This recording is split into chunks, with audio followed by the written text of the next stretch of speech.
Bonjour Yves. Bonjour Anastasie. C'est quoi ta météo du jour? Ben, je me sens bien. Je me sens bien, je profite de jours fériés et je suis aussi très heureux de te retrouver. En tout cas, moi également, je suis très très heureuse de te retrouver et puis d'échanger avec toi aujourd'hui. Et aujourd'hui, comme je t'ai dit, principalement, on va parler de coaching et de la fonction RH. Et avant d'aller plus loin, déjà, je vais te demander On va de te essayer. présenter brièvement pour les personnes qui ne te connaissent pas. D'accord. Alors, je suis Yves Roland Aliment. Je suis directeur des ressources humaines pour la région Afrique francophone chez Olam. J'ai un peu plus de 20 ans de carrière dans les ressources humaines dans différentes multinationales en Côte d'Ivoire, mais aussi en Afrique de l'Ouest et en Afrique centrale principalement. Et j'ai récemment euh, entamé et achevé une formation en coaching professionnel avec Coaching Ways Côte d'Ivoire. C'est une formation certifiante pour être coach ICF. Et donc, j'ai été reçu comme coach ICF et je suis très heureux d'avoir pu accomplir cette certification. Et voilà, prêt pour de nouveaux challenges dans ce domaine. Merci beaucoup Yves. Et donc là, tu plantes le décor.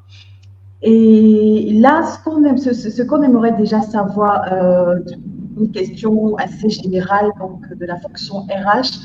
Donc, quels sont aujourd'hui, toi en tant que DRH, quels sont aujourd'hui les plus grands défis donc, que les managers RH rencontrent dans le cadre du développement de leurs collaborateurs? Euh, la- le, le, le développement des ressources humaines reste une activité critique et nécessite une bonne partie d'investissement de la part des directions des ressources humaines.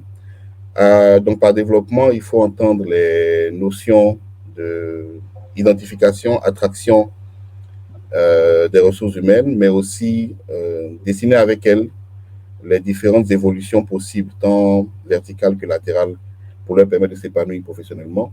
Et tout cela doit se faire dans un objectif principal, c'est de pouvoir développer ou enfin, améliorer les contributions de ces collaborateurs-là dans les résultats de l'entreprise, mais aussi contribuer à créer un cadre de travail qui soit épanouissant pour elles-mêmes, mais aussi pour les collaborateurs que ces personnes-là ont en charge.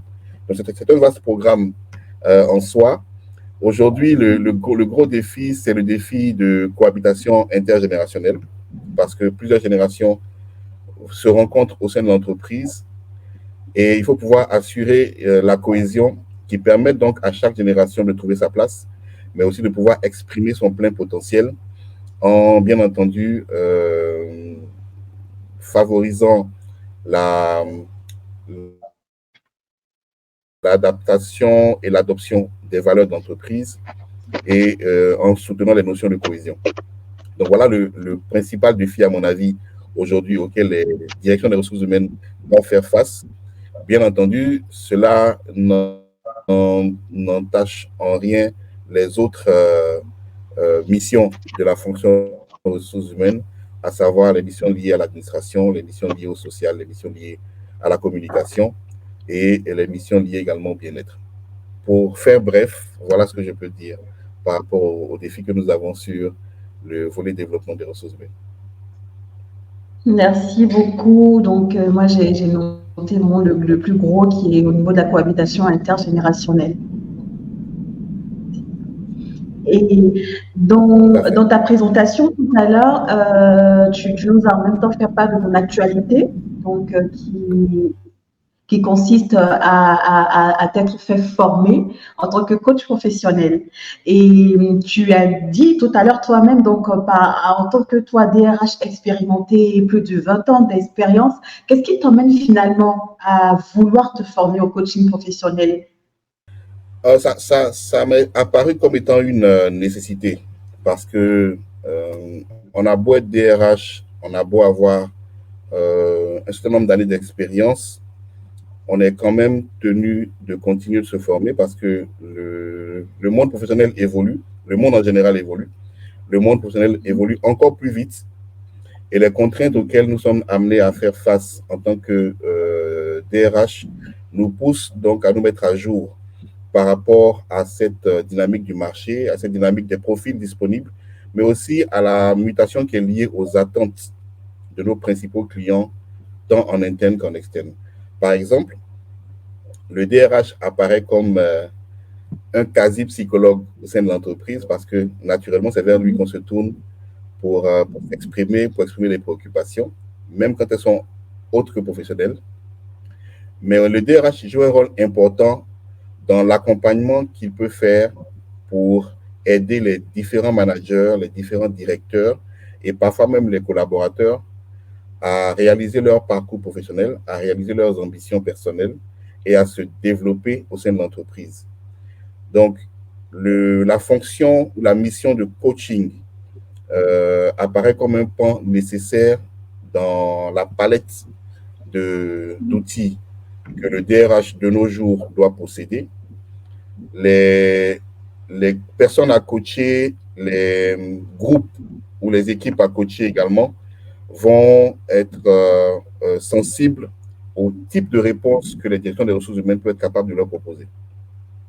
Moi, j'ai fait le choix de faire cette formation pour pouvoir aider à proposer des réponses en interne dans mon entreprise. Mais il est clair que tout coach que je suis, je ne pourrai pas répondre à toutes les sollicitations. Je vais devoir faire appel à des coachs externes. Et parce que j'aurai eu cette formation, je saurai également quel type de coach il faut pour quel besoin qui est exprimé au sein de mon entreprise. Donc, il y a une double nécessité dans mon cas. La première, c'est de pouvoir être outillé pour répondre aux sollicitations qui vont m'être proposées en interne. La deuxième, c'est de pouvoir être également capable de sélectionner les bons intervenants pour réaliser les missions de coaching au sein de mon entreprise. D'accord. Et là, dans ce que tu disais, tu as parlé du fait que le coaching apparaît comme un outil, donc dans cette palette de choses à avoir par rapport pour un DRH. Et qu'est-ce que tu pourrais dire de façon peut-être plus concrète que le coaching apporte à la fonction de DRH? Alors, le coaching en premier va permettre au DRH que je suis de mieux accompagner mes collaborateurs au sein du département des ressources humaines à accomplir leur mission. Ils ont du potentiel, ils ont des ambitions différentes les uns des autres, et je ne suis pas sûr que sans avoir une multiplicité de solutions, je pourrais adresser toutes leurs préoccupations. Le coaching va donc me permettre, moi, d'avoir une posture qui puisse les amener à eux-mêmes identifier les canaux et les solutions qui sont les plus propices à leur situation. Là où, contrairement au DRH classique, j'aurais peut-être eu tendance à proposer des solutions sur la base de mon expérience personnelle et du mentor que je peux représenter pour certains. Aujourd'hui, dans la posture de coach, je vais les amener eux-mêmes à identifier les évolutions qu'ils souhaitent avoir et à identifier les ressources pour pouvoir y arriver. C'est donc un accompagnement vers l'autonomie que je vais mettre en place plutôt qu'un encadrement ou un accompagnement directif que j'aurais fait si je n'avais pas été dans ce parcours de formation professionnelle de coach. Et c'est valable pour tous les collègues du comité de direction. J'aurais eu tendance à leur proposer des solutions, alors qu'aujourd'hui, je vais les aider eux-mêmes à trouver leurs propres solutions qui, pour ma part, sont les meilleures dans chacun des cas qui seront présentés. D'accord. C'est très, très intéressant ce que je suis en train de dire là. Et en même temps, ça m'amène une autre question, parce que très généralement, pour développer les collaborateurs, on a tendance à se tourner immédiatement vers les modalités classiques, notamment la formation, les formations techniques, OTSIA et tout. Donc, toi, qu'est-ce que tu penses que le coaching va apporter de plus, en fait, par rapport aux modalités classiques de la formation? Alors, le coaching vient comme une option supplémentaire. Okay? Une option supplémentaire, en ce sens que les solutions classiques existent. Elles sont même parfois déjà connues par les personnes, les collaborateurs, les collaboratrices qui viennent vous soumettre leurs préoccupations. Elles savent déjà que les formations existent, que les projets existent et tout ça. Et ça ne semble pas répondre à leurs préoccupations.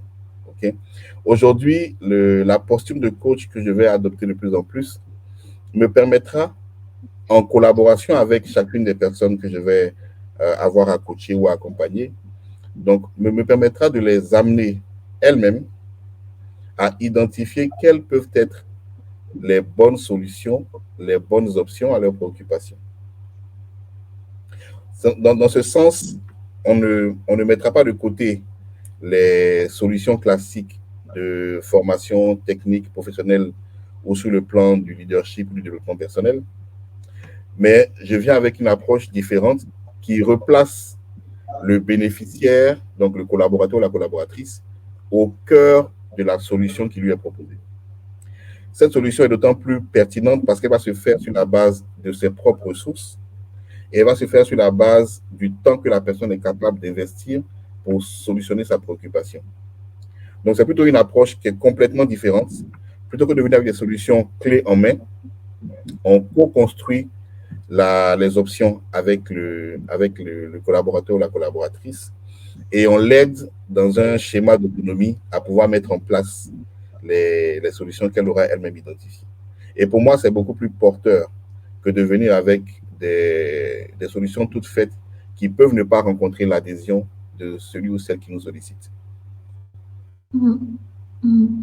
Merci. Et donc, dans ce que tu partages, donc justement, tu dis que c'est beaucoup plus porteur et que c'est vraiment une toute nouvelle chose qui vient en complément donc, pour accompagner les collaborateurs à être plus autonomes, plus responsables et tout. Et finalement, en fait, qu'est-ce que tu dirais en fait? Qu'est-ce qui explique le fait qu'aujourd'hui, dans nos entreprises sur le continent et plus précisément en Côte d'Ivoire, le coaching n'est pas développé encore en fait? Qu'est-ce qui peut expliquer ça selon toi? Alors, j'ai peut-être pas la réponse exacte en termes de raisons qui pourraient l'expliquer, mais j'ai ma propre analyse, ma propre réflexion par rapport à cela. C'est cela que je vais partager avec vous. Alors, il y a déjà le fait que les entreprises sur le continent ont un niveau de développement qui n'est pas forcément celui des entreprises américaines, anglo-saxonnes ou européennes, déjà. Quand bien même parfois elles sont filiales de ces entreprises, les préoccupations peuvent être ailleurs. Okay? Ensuite, on peut également parler du niveau de maturité de la notion de coaching elle-même sur le marché. On a, je dirais, plus de 80%, 90% des entreprises qui sont présentes en Côte d'Ivoire qui ont des problématiques d'administration du personnel, qui n'ont même pas encore des problématiques liées au développement de leurs ressources humaines. D'accord? Donc, lorsqu'on a des problématiques liées à l'administration du personnel, il est clair que les solutions qu'on recherche sont des solutions qui sont de niveau juridique, administratif, légal, et parfois des solutions liées aux relations industrielles. Donc, il y a toute une base, il y a des fondamentaux qui ne sont pas encore en place, ou même quand même elles sont en place, qui ne sont pas encore suffisamment matures pour pouvoir permettre aux entreprises de passer à un deuxième niveau, qui est celui de l'investissement dans le développement. Donc, beaucoup d'entreprises investissent aujourd'hui à fixer des fondations solides ou à consolider des fondations solides pour leur entreprise. Donc, beaucoup de DRH consacrent du temps dans des activités de type administrative, gestion des contrats, gestion de la paye, gestion des déclarations sociales, gestion des conflits sociaux aussi parfois. Et pour certaines, quelques notions de formation oui, sont également mises en place. Pour les autres entreprises qui ont des agendas beaucoup plus avancés en termes de développement des ressources humaines, oui, elles investissent dans le coaching, mais n'oublions pas un troisième facteur, c'est la perception de la notion de coaching elle-même. Des dirigeants vous diront qu'ils n'ont pas besoin de coach parce qu'ils sont dans une entreprise. S'ils sont capables de diriger une entreprise, ils sont capables de prendre des décisions pour eux-mêmes. Donc, la notion de coaching et l'ouverture des individus par rapport au coaching peut être biaisée de ce fait-là, où le coaching peut être perçu comme l'aveu d'une faiblesse. Si je prends un coach, est-ce que cela voudrait dire que je ne suis pas suffisamment compétent pour tenir mon rôle? Comment serais-je perçu si mes collaborateurs savent que je me fais coacher? Moi, qui suis censé être la personne qui a réponse à tout, la personne qui peut prendre toutes les décisions. Okay? C'est valable au niveau de direction générale, c'est valable au niveau de direction des départements aussi.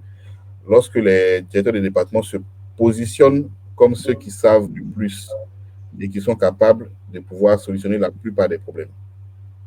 Donc, si tu veux, il y a une redéfinition de la notion de coaching qui est nécessaire pour pouvoir faciliter son appropriation par les cadres et les dirigeants de notre pays, afin qu'ils puissent bénéficier des bienfaits du coaching. Les grands directeurs du CAC 40 se font tous coacher. Il y en a qui en ont même plusieurs coachs, y compris des coachs professionnels. Ça se fait tellement naturellement. En, en Amérique, aux États-Unis, c'est pareil. La plupart des grands dirigeants ont tous des coachs et ils n'hésitent pas à le dire. Mais chez nous, cette notion est encore associée à une notion de besoin ou un aveu d'incompétence qui pourrait peut-être freiner l'option de prendre ou d'avoir recours à des coachs.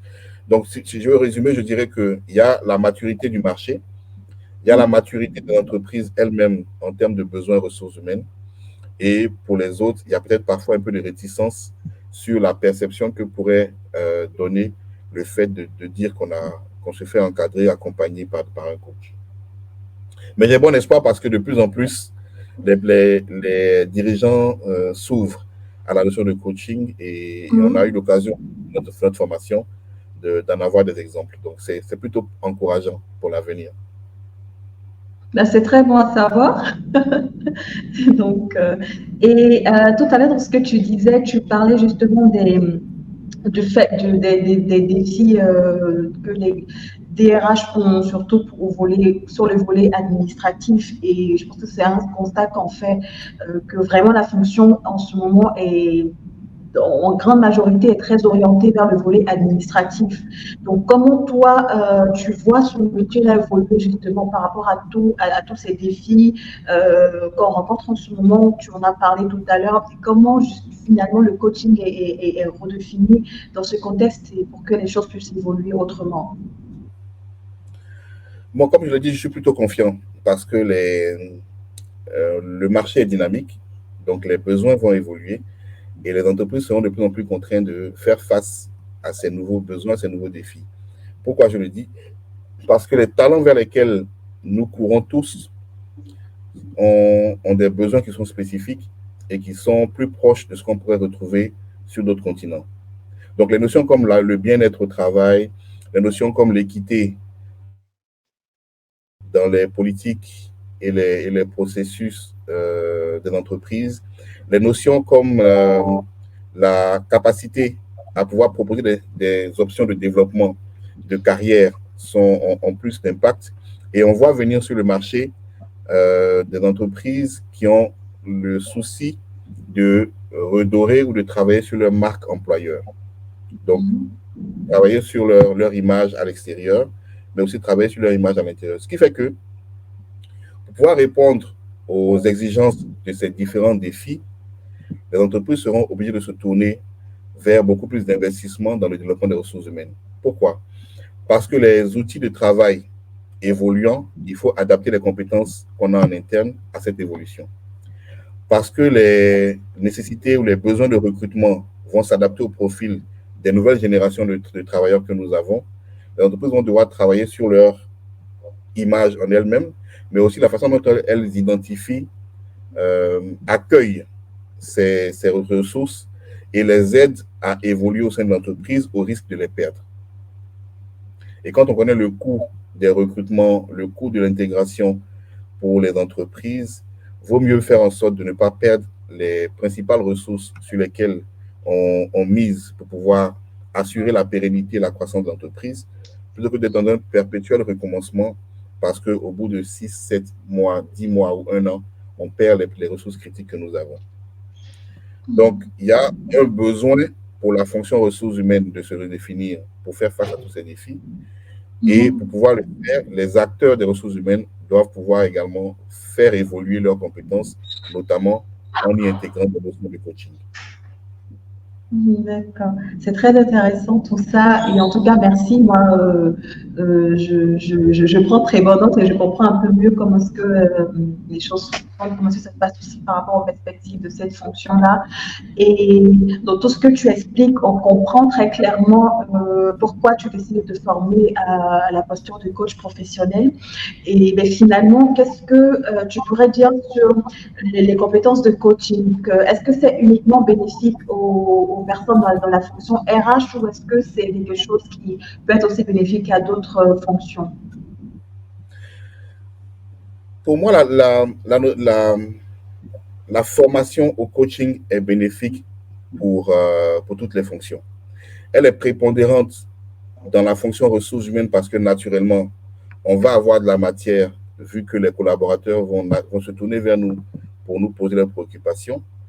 Elle est prépondérante pour la fonction ressources humaines parce que qu'on le veuille pas, qu'on soit outillé, qu'on ne soit pas outillé, on est amené à faire du coaching par moment et le risque justement, c'est de faire du mauvais coaching parce qu'on n'aura pas eu la structure et la formation qui nous permettrait d'avoir des coachings efficaces. OK? Donc, c'est aussi l'une des raisons pour lesquelles la formation est cruciale pour permettre à ceux qui sont perçus comme les structures, les départements, les services qui doivent garantir cette notion de coaching sur une entreprise, faire en sorte qu'elle soit outillée pour le faire. L'autre élément, c'est que le coaching appelle à des notions personnelles. Il faut être en mesure de vouloir accompagner d'autres personnes dans leur cheminement, tant professionnel, personnel que social. Si on n'a pas la fibre de vouloir investir de son temps dans l'accompagnement des autres, le coaching peut ne pas être une bonne option.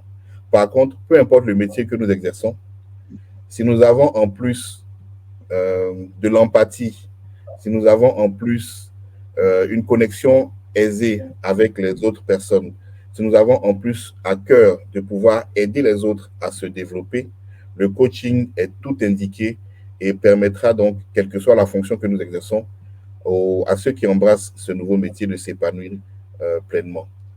Donc oui, le coaching a beaucoup de liens avec les ressources humaines, mais le coaching n'est pas fermé aux autres fonctions, aux autres départements, pourvu que ceux qui souhaitent se lancer dans cette merveilleuse aventure décident de consacrer leur temps, leur énergie, leur enthousiasme au profit et au développement des autres. C'est ça le vrai intérêt de pouvoir s'engager dans une telle dynamique. Merci beaucoup Yves, tu nous as partagé vraiment beaucoup de choses très très intéressantes qui éclairent nos lanternes aujourd'hui. Et là, on tend vers la fin.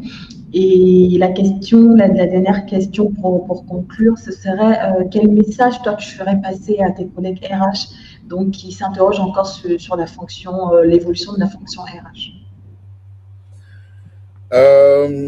Ok, je leur dirai, mais je pense qu'ils le savent déjà. On a tous vu comment est-ce que le monde a évolué dernièrement. On a tous vu comment est-ce que les méthodes de travail des différentes entreprises ont dû s'adapter à ces environnements de changement, parfois pas planifiés, non voulus. On sait aussi quelles sont les attentes des collaborateurs vis-à-vis de nous, quelles sont les attentes des collègues au niveau direction, au niveau comité de direction vis-à-vis de nous, et quelles sont aussi les attentes de nos directeurs généraux par rapport à la fonction ressources humaines. Et nous sommes seuls à faire face à toutes ces attentes. Donc, il faut être bien armé, bien outillé, bien armé, bien équipé. La fonction elle-même évolue et on a aussi le devoir de préparer la relève en faisant en sorte que nos collaborateurs puissent se développer eux-mêmes dans la fonction ressources humaines. Donc, il y a différents axes sur lesquels nous sommes attendus et on ne peut pas prétendre répondre efficacement à toutes ces attentes si on ne continue pas de nous développer, de nous former.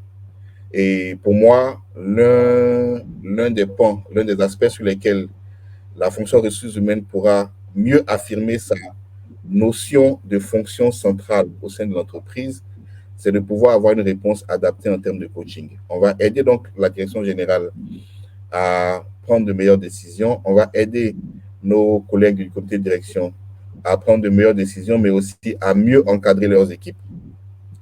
On va aider nos propres collaborateurs à être plus équipés, à être mieux préparés aussi, à répondre aux sollicitations qui, en définitive, permettent de redonner une nouvelle image, une meilleure image de la fonction ressources humaines. Donc, je dirais bon courage à tous les collègues, tous les confrères de fonction ressources humaines. Chacun pourra choisir le pan vers lequel il souhaite améliorer ses compétences.